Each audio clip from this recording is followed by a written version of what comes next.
সুপ্রিয় দর্শক মণ্ডলী, আপনাদের সকলকে জানাচ্ছি ফরিদপুর ফুডজিবের পক্ষ থেকে সাদর আমন্ত্রণ। আজকে আমরা আসছি এই চকবাজার জামে মসজিদের সামনে। এখানে এই তীব্র তাপদাহ দেখুন, মিনিমাম 22-42 ডিগ্রি সেলসিয়াস হবে আজকে। কি প্রচণ্ড রোদ! এই রোদের মধ্যে মানুষ তার তৃষ্ণা নিবারণের জন্য এই রাস্তার ধারে এই সমস্ত ঠান্ডা জাতীয় খাবার, মাঠা, বিভিন্ন শরবত, লাচ্ছি এগুলো খেয়ে বেড়াচ্ছে। তো আজকে আমরা আসলাম এই ঠান্ডার একটু খেয়ে তৃষ্ণা নিবারণ করার জন্য। আমরা এখন একটু আসসালামু আলাইকুম দেন তো আমাদের একটা।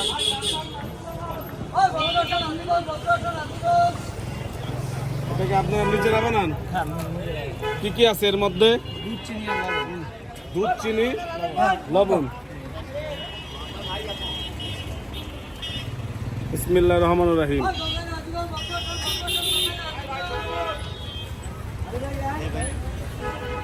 এই তীব্র গরমে, এই রৌদ্রের মধ্যে এটা মোটামুটি ভালোই। দাম কত এটার? 20 টাকা। দাম মাত্র 20 টাকা। তোমার নাম কি? এই বিল্লাল ভাইয়ের এই বিসমিল্লাহ মাঠা চকবাজার মসজিদের গেটের সামনে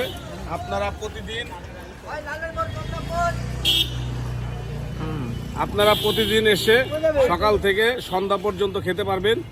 কিছুটা হলেও আপনাদের গরমটা নিবারণ হবে, এই আশা আহ্বান ব্যক্ত করে শেষ করছি। আল্লাহ হাফেজ।